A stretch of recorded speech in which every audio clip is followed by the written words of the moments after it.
Bonjour, ici Tammy Cabage, ravi de vous retrouver pour une nouvelle vidéo dans laquelle je vais revenir sur la question suivante: faut-il avoir raison trop tôt? Je vous retrouve dans 2 petites secondes, à tout de suite.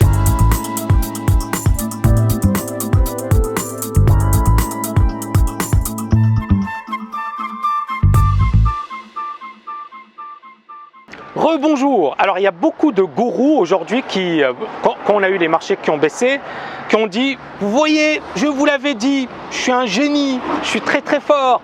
Et ils vont sur tous les plateaux de télé pour dire qu'ils sont les plus beaux, les plus forts, les plus intelligents, etc., etc. Et que tous les autres sont bêtes, sont stupides, etc. Moi j'ai envie de dire: ok, c'est super tout ça, mais qu'est-ce que ça nous apporte? Et je vais vous donner quelques petits arguments et mon point de vue par rapport à la question. Premièrement, moi j'ai toujours été influencé par quelqu'un que je respecte beaucoup dans le monde du trading, Jesse Livermore. C'est l'un des plus grands spéculateurs du XXe siècle. C'est quelqu'un qui a une vie assez folle, mais c'était un trader de génie. Et Jesse Livermore, il dit la chose suivante: Anticipation is the killer, c'est-à-dire l'anticipation va vous tuer. Le fait d'avoir raison trop tôt n'est pas forcément une bonne chose. J'en avais déjà parlé avec le film Big Short. On voit Burry qui, en 2005, commence à vendre les subprimes. Super, il a gagné beaucoup, il a fait une performance de 500%, mais il a failli craquer à un certain moment. Il aurait pu abandonner. Il était sur le point d'abandonner. Donc ce que j'ai envie de vous dire, c'est qu'effectivement, pourquoi? Parce qu'il perdait 100 millions de dollars sur un portefeuille de 500 millions. Il fallait les tenir, il fallait effectivement accepter le risque. Donc Burry, à ce moment-là, tient, mais on peut dire une chose, c'est qu'effectivement le fait d'avoir anticipé trop tôt aurait pu le tuer.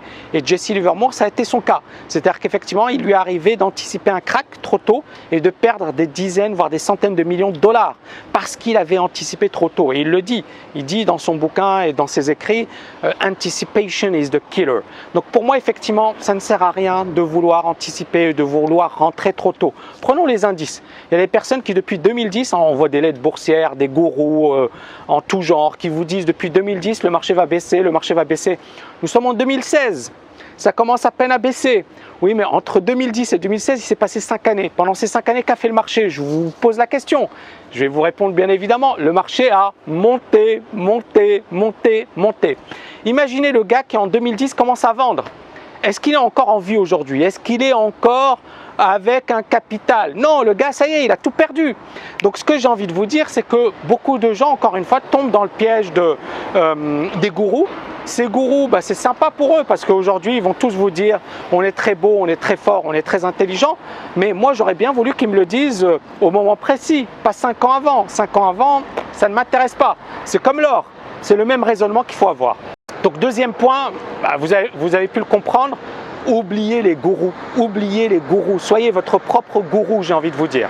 Les personnes qui vous disent aujourd'hui: je vous l'avais dit, je suis le plus fort, je suis le plus intelligent, ça ne nous apporte rien du tout. Troisièmement, je vais vous parler en mon nom personnel, je m'en fiche d'avoir raison, je m'en fiche d'avoir tort.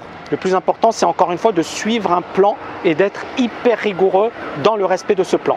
Et pour conclure, j'ai envie de dire, le plus dur, c'est d'avoir raison au bon moment et d'appliquer sa stratégie au bon moment. C'est-à-dire, il y a des personnes qui, en ayant raison trop tôt, commencent à perdre, et lorsque le marché décale vraiment, ils ne sont plus là parce qu'ils ont déjà perdu. Ils sont déjà en dehors du marché.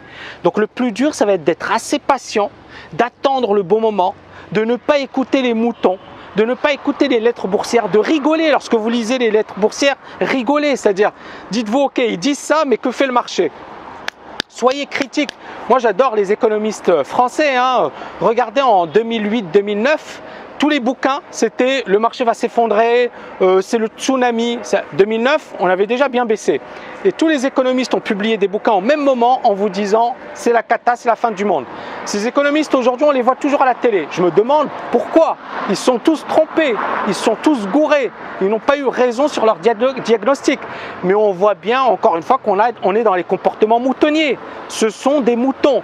Quand à un certain moment tout le monde a paniqué, ils ont paniqué avec le troupeau et ils ont, au lieu de dire c'est peut-être le moment d'acheter, c'est peut-être le moment de ne pas tomber dans le piège, ils ont dit non, non, non, c'est le moment de tomber dans le piège. Et juste pour la petite histoire, je ne suis pas là pour me vanter, mais en 2009, j'ai écrit un bouquin, Investir sans criser. Investir sans criser. Ça veut dire quoi? Ça veut dire que on était à la fin de la crise et je parlais dans ce bouquin de la possibilité d'une reprise. Ce bouquin n'a pas eu de succès parce qu'encore une fois, je n'ai pas dit ce que les gens voulaient entendre. Il fallait que je leur dise c'est la cata, c'est la fin du monde, c'est le tsunami. Et là, le bouquin, il aurait été un best-seller. Le bouquin n'a pas été un best-seller, ça a été un flop. Bon, j'exagère un peu, il s'est vendu. Mais ce que j'ai envie de dire, c'est que, bien évidemment, voilà, les gens ont la mémoire courte. Et c'est pour ça que je vous dis faites gaffe aux moutons, faites gaffe aux troupeaux. Les gens ont la mémoire courte. Ces économistes qui se sont tous trompés en 2009, aujourd'hui on les voit à la télé, on peut se poser la question pourquoi? Ils se sont tous trompés. Mais les gens ont la mémoire courte. C'est-à-dire qu'au bout de 2 mois, 3 mois, ils ont déjà oublié ce que la personne avait dit. Et ça, c'est quand même quelque chose d'assez fascinant sur la nature humaine. Et c'est ma conclusion pour cette vidéo. J'espère que vous l'avez aimé. N'oubliez pas de la liker et je vous dis à très bientôt.